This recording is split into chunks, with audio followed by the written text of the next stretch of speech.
Bienvenue dans cette capsule. Comment pratiquer l'auto-hypnose? Alors sachez que l'hypnose et l'auto-hypnose se démocratisent. On en parle de plus en plus. Enfin, en tout cas, vous en entendez parler sûrement autour de vous. Sachez aussi qu'avec l'ouverture des consciences, nous devenons de plus en plus acteurs de notre vie. Vous savez que les consciences s'ouvrent, les consciences s'éveillent, comme on dit, hein. L'humain est en train de se réveiller ou de s'éveiller. Et lorsque l'humain s'éveille, il prend conscience qu'il est beaucoup plus que ce qu'il ne pensait.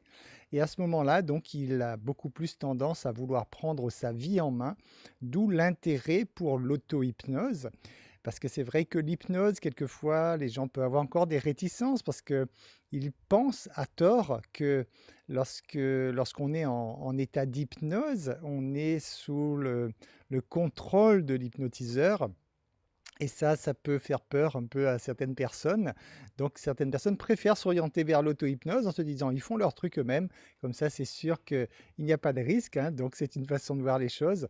Mais en fait, l'hypnose et l'auto-hypnose, en fait, c'est la même chose puisque, toute hypnose est en fait de l'auto-hypnose. Parce que si vous refusez d'entrer en auto-hypnose, donc l'hypnothérapeute face à vous, ou l'hypnotiseur, il ne pourra rien faire si, il y a une résistance volontaire, forte de vous, de ne pas vous laisser aller à cet état d'hypnose.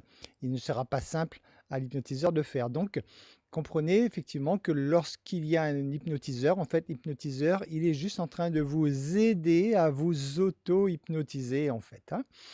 Alors l'hypnose et donc l'auto-hypnose, hein, puisque c'est la même chose, c'est, vous le savez, un état naturel parce que l'état d'hypnose correspond tout simplement à vos fréquences cérébrales. Je vous rappelle très rapidement, vous avez des fréquences cérébrales qui se mesurent avec un électroencéphalographe et vous avez 5 types de fréquences différentes, mais on va dire qu'il y en a 4 essentielles, 4 essentielles. Une, c'est l'état d'éveil, l'autre, l'état de sommeil, et entre ces 2 états, vous avez 2 fréquences intermédiaires qui correspondent donc à l'état d'hypnose.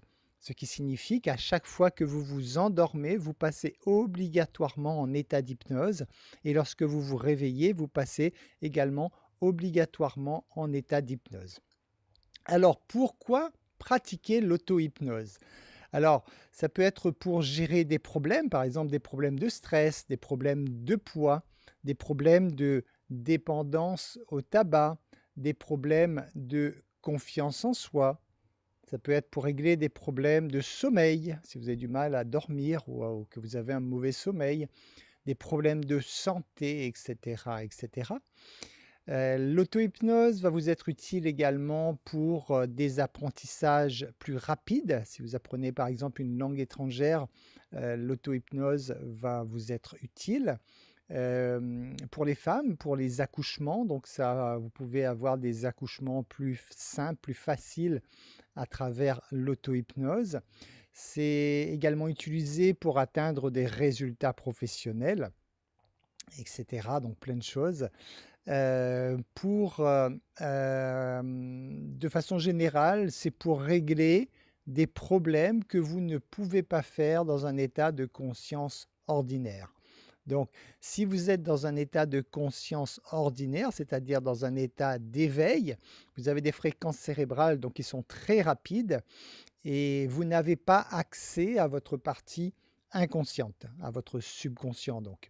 Et pour pouvoir le faire, vous devez automatiquement ralentir vos fréquences cérébrales pour, en quelque sorte, passer à travers la trappe qui vous permet d'aller dans votre inconscient. Donc ça, c'est à partir du moment où vous avez compris cela, vous comprenez tout l'intérêt qu'il y a quelquefois au lieu de vouloir forcer, de vouloir faire les choses avec votre mental, qu'il est préférable de tout lâcher pour justement ralentir les fréquences cérébrales, pour vous permettre d'entrer, d'accéder sur cette partie de vous qui gère, je vous le rappelle, 95% de votre vie. Pourquoi pratiquer l'auto-hypnose également? Bah, pour améliorer votre vie de façon générale, hein, sur tous les aspects qu'il pourrait y avoir dans votre vie. Alors, comment maintenant pratiquer l'auto-hypnose? Donc, venons de voir le pourquoi, maintenant comment le faire? Alors, c'est ce qui nous intéresse aujourd'hui à travers cette capsule. Donc, il y a plusieurs étapes. Vous pouvez le noter ou alors retrouver ça comme d'habitude dans le post. Premièrement, la première chose à faire avant de vouloir vous mettre à l'auto-hypnose, bah, naturellement, c'est de définir ce que vous désirez. L'hypnose, le but de l'hypnose, c'est d'accéder à une partie de vous qui est toute puissante, j'ai envie de vous dire, hein, qui a accès à toutes les ressources. Mais pour en faire quoi? Donc lorsque vous démarrez de l'auto-hypnose, il faut absolument avoir un but, hein, contrairement à la méditation ou la relaxation où vous pouvez le faire sans but particulier. L'auto-hypnose, par contre, demande à ce qu'il y ait un but, sinon ça ne sert pas à grand-chose. Donc pour définir ce que vous désirez, vous devez faire une détermination d'objectif. Cette détermination d'objectif, il y a plusieurs questions à vous poser. Donc, vous qui avez le pass Excellence, c'est bon puisque le déterminateur d'objectif est déjà monté sur ses bases. Maintenant, sachez quand même les différentes étapes qu'il y a dans une détermination d'objectif. La première question à vous poser, c'est: que voulez-vous? Voilà, c'est la première question, hein. Que voulez-vous? Alors, cet objectif, en fait, il doit être défini en tant qu'objectif SMART, mais plus. Alors, vous avez peut-être déjà entendu parler des objectifs SMART, c'est-à-dire que ça doit être spécifique, mesurable, atteignable, réaliste et temporel. Mais ça ne suffit pas pour faire de l'hypnose. Donc, dans le business, souvent, on parle d'objectifs SMART. C'est déjà pas mal, c'est déjà très bien. Mais en fait, il faut aller au-delà de cela parce qu'il faut également que votre objectif soit positif, naturellement, parce que sinon vous risquez de donner une image contraire à votre inconscient. Et aussi, cet objectif ne doit dépendre que de vous. Alors ça c'est important parce que dans les objectifs SMART, on ne parle pas de cet aspect. Ça ne doit dépendre que de vous dans le sens que vous ne pouvez identifier quelqu'un de précis. Par exemple, si vous vous dites, «Cette personne me plaît beaucoup, je vais faire de l'auto-hypnose pour faire que cette personne, vienne vers moi, que j'attire cette personne à moi, pour que je puisse, vivre de bons moments avec elle», par exemple, hein, dans le cadre sentimental. À ce moment-là, l'auto-hypnose ou n'importe quelle autre technique ne peut pas fonctionner parce qu'il y a une loi qui va supplanter cela, c'est le libre arbitre. Vous ne pouvez pas identifier quelqu'un en disant que je veux que cette personne fasse ceci parce que cette personne a un libre arbitre et c'est toujours son libre arbitre qui va primer. Donc si cette personne, bien sûr, a envie de le faire, elle va le faire. Si elle n'en a pas envie, elle ne le fera pas. Donc, euh, il est important de comprendre ce principe, ce concept, que ce n'est pas votre objectif, il ne doit dépendre que de vous. C'est-à-dire, vous pouvez par contre, effectivement, dans pareil cas, demander à ce que une personne qui vous correspond parfaitement soit attirée vers vous, ça fonctionne. Et ça, je le dis parce que dans le cadre, par exemple, de marketing de réseau, puisque vous travaillez en réseau, vous travaillez par équipe, et quelquefois, vous pourriez être amené à, effectivement, demander à ce qu'il se passe telle ou telle chose avec telle personne. Dites-vous bien que ça, ce n'est pas possible. Je ne dis pas que ça ne peut pas arriver. Bien sûr, ça peut arriver si cette personne, elle a le désir. Mais vous ne pouvez garantir la certitude d'obtenir cet objectif si jamais, donc, effectivement, vous identifiez des personnes. Vous pourriez dire, par exemple, je voudrais que dans mon équipe, il y a tant de personnes qui atteignent ce niveau ou des choses comme ça, qu'importe, à partir du moment où vous n'identifiez pas, sinon vous allez à l'encontre du libre arbitre. La deuxième question, lorsque vous faites une détermination d'objectif, c'est la question une des plus importantes, en quoi c'est important pour vous l'atteinte de cet objectif, puisque c'est ce qui va réveiller en vous l'enthousiasme, c'est ce qui va vous motiver en fait. Cette question répond à votre source de motivation. Pourquoi c'est important pour vous qu'il y ait ce résultat? Ensuite, l'autre question, c'est de vous poser la question: comment mesurer ce résultat? Ça aussi, c'est important puisque souvent, il y a des objectifs qui sont identifiés au départ, mais qui ne sont pas mesurables. Un objectif qui n'est pas mesurable n'est pas atteignable. C'est pour ça que dans l'objectif SMART, on trouve mesurable et on trouve atteignable. Donc ça, vous devez tout de suite le concevoir aussi, que vous devez pouvoir mesurer vous-même votre progression et pouvoir valider lorsque vous avez atteint un niveau quelconque. Alors ce n'est pas toujours simple, je vous l'accorde, hein, lorsque vous faites un travail sur vous, par exemple un objectif de dire: «Je vais faire de l'auto-hypnose pour me sentir bien». Bon, oui, vous vous sentirez bien parce que vous allez vous sentir détendu un instant après, et cetera. Mais c'est trop vague, ce n'est pas identifiable, ce n'est pas mesurable. Donc il faut absolument trouver des moyens de mesure au niveau de votre objectif.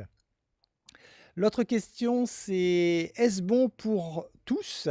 C'est-à-dire, on appelle ça l'écologie, mais pas dans le sens qu'on connaît couramment.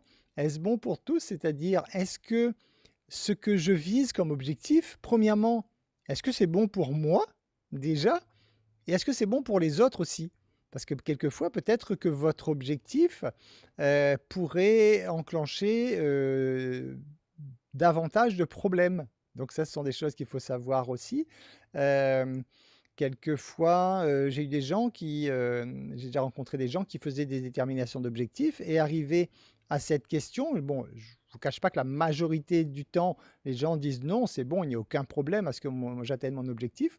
Et j'ai déjà croisé des gens qui m'ont dit ah si j'atteins mon objectif, il y aura un problème, soit pour mon conjoint, soit pour mes enfants, ou soit pour un proche quelconque, etc.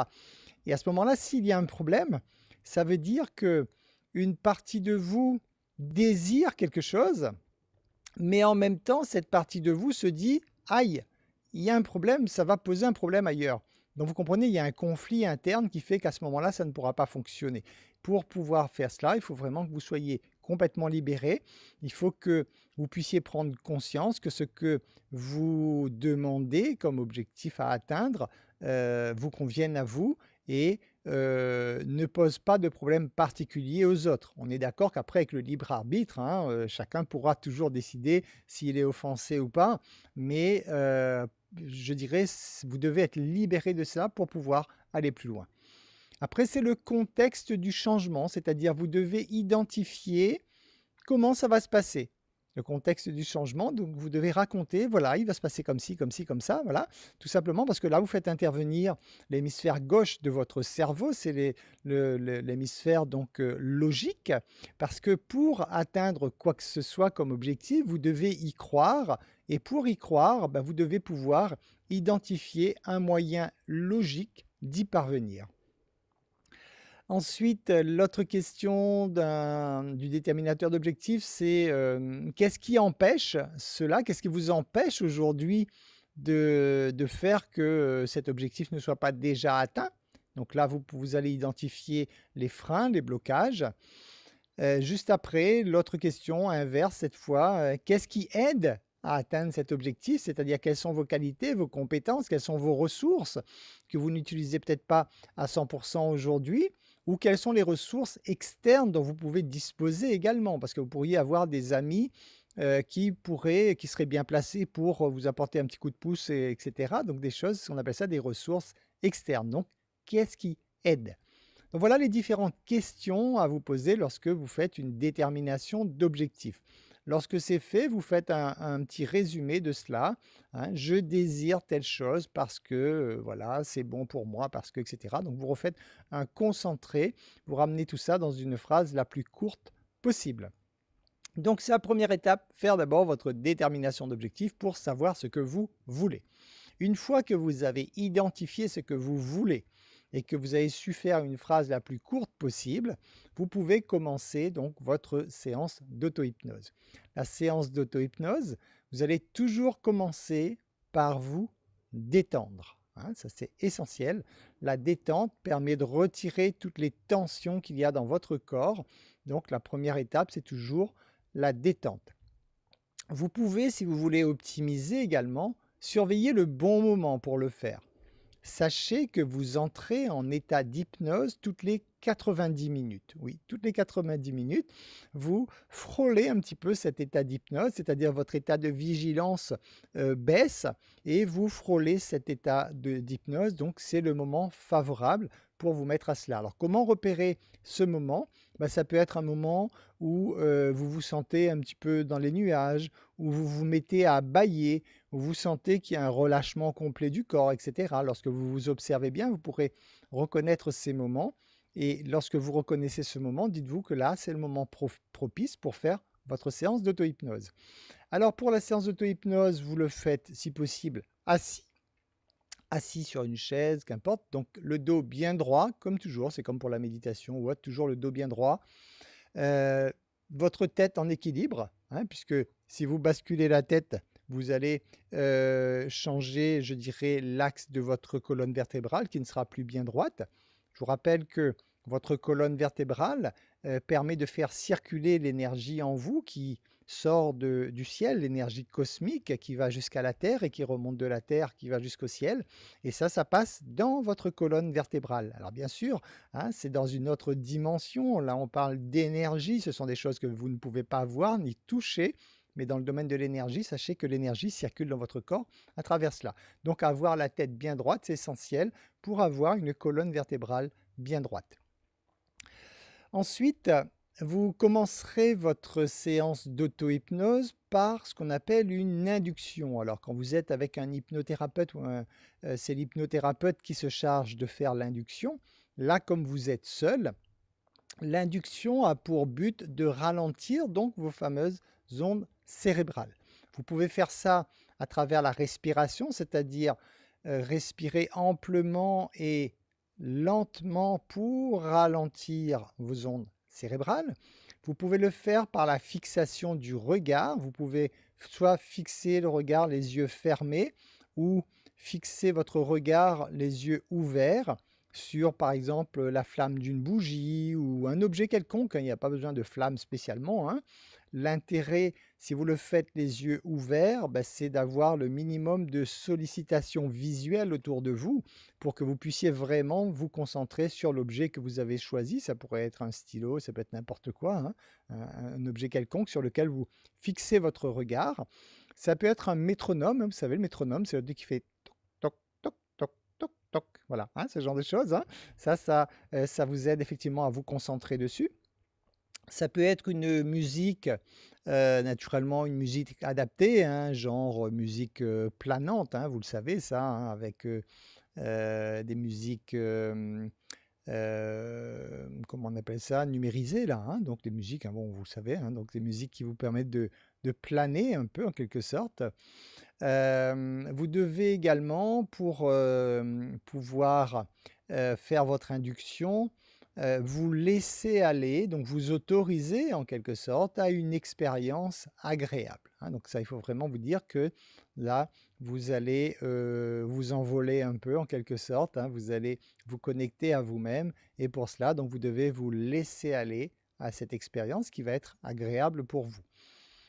Lorsque vous entrez donc dans cette phase d'induction, donc c'est-à-dire que vous avez ralenti vos fréquences cérébrales pour entrer donc dans cet état d'hypnose, vous pouvez commencer à observer des signes, on appelle ça d'un état de transe. Alors c'est un terme, j'aime pas beaucoup parce que souvent on peut mal interpréter cela, mais c'est quand même le terme utilisé, hein, un état de transe. C'est tout simplement un état où ça vous confirme que ça y est, vous êtes connecté à votre inconscient.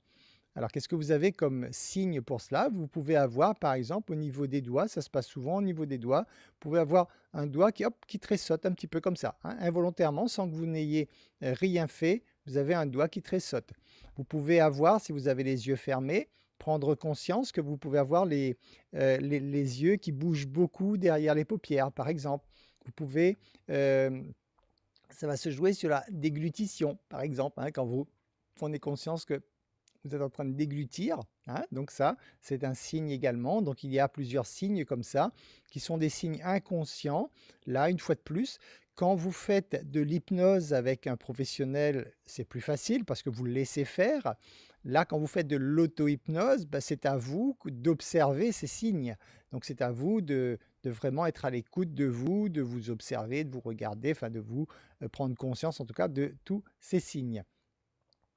Lorsque, vous êtes suffisamment détendu, donc vous avez fait votre induction, vous avez, pris conscience donc de ces petits signes inconscients qui sont là, comme quoi vous êtes donc ça y est connecté à votre inconscient. Vous allez pouvoir commencer, votre séance d'auto-hypnose en vous disant par exemple, heu: «Je recherche un endroit en moi ou ailleurs où je me sens merveilleusement bien et je m'y installe.» Et là, pour renforcer cet état, vous pouvez utiliser des termes comme je m'y installe de plus en plus profondément. Voilà, il faut être l'état de transe doit être profond. C'est pas une obligation, mais l'idéal est de le dire en tout cas, donc que vous vous installez de plus en plus profondément dans cet état. Ensuite, vous complétez en disant je me demande comment mon inconscient va utiliser de manière positive mes expériences passées, mes connaissances actuelles, mes expériences futures, etc. Donc toutes ces choses, je me demande comment mon inconscient va utiliser tout ça. Je le laisse donc trouver les solutions à, et là vous identifiez ce que vous voulez travailler, votre objectif. Donc vous dites, je le laisse donc trouver les solutions à l'atteinte de telle chose. Enfin, donc c'est à vous là ensuite de vous placer donc l'objectif que vous avez déterminé au préalable à travers la détermination d'objectifs. Et vous complétez en disant pendant ce temps-là, je ne fais rien, je le laisse faire. C'est ça que vous devez comprendre, que les ressources sont dans l'inconscient, mais vous devez le laisser faire pour qu'il puisse travailler. Si vous agissez avec votre mental, si vous voulez contrôler, si vous voulez absolument que les choses se passent de la façon dont vous désirez, vous ressortez de votre état d'hypnose, c'est le mental qui reprend le dessus et là, il ne se passe rien. Hein, donc c'est ça, vous devez bien comprendre que vous devez discuter avec votre inconscient comme si c'était quelqu'un, même si c'est une partie de vous. Vous pouvez discuter comme si c'est une partie, comme si ce serait quelqu'un d'autre, en disant que ben voilà, tiens, j'ai besoin de telle chose, allez, je te laisse faire, tu sais où aller chercher les ressources, fais-le, je laisse faire. Et là, vous vous laissez aller tout simplement. Donc, soit si vous écoutez une musique, vous vous laissez aller à cette musique, vous vous laissez aller à la détente, etc. Mais en tout cas, vous laissez faire, vous n'intervenez absolument pas avec votre mental. Ensuite, à un moment, lorsque vous aurez fait ça pendant quelques instants, enfin quelques dizaines de minutes, à un moment, vous aurez l'impression vous-même que c'est terminé. Vous aurez l'impression peut-être que voilà, vous revenez un peu plus dans votre état de conscience normale, vous sortez un petit peu de cet état hypnotique.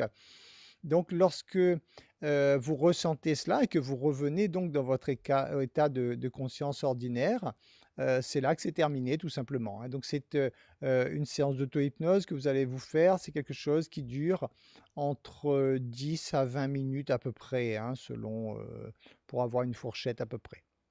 Donc voilà, l'auto-hypnose, c'est aussi bête que ça. Comme toute chose, ce sera d'autant plus efficace lorsque vous maîtriserez bien, c'est-à-dire qu'il va falloir de la pratique si vous voulez que ce soit efficace. Ne vous attendez pas spécialement à un résultat magique, même si le résultat est quand même magique, parce que les changements sont d'abord effectués au niveau énergétique. Et vous le savez, entre au moment où l'énergie devient visible dans le monde, il peut y avoir un laps de temps ou pas, parce que certaines choses peuvent être immédiates aussi. Donc je dirais, c'est pareil, à ce moment-là, vous n'avez pas à avoir d'attente, vous dire simplement que vous avez fait la demande à votre inconscient, vous lui faites confiance et vous savez qu'il a commencé à mettre en œuvre toutes les solutions nécessaires pour que cela se réalise et vous le laissez faire tout simplement jusqu'au jour où vous voyez cela apparaître dans votre vie. Voilà pour ces explications rapides sur l'auto-hypnose. J'espère que ça vous incitera à vous mettre à cette pratique qui est effectivement très intéressante pour avoir la maîtrise de votre vie. Je vous souhaite plein de belles choses et je vous dis à très bientôt dans une nouvelle capsule.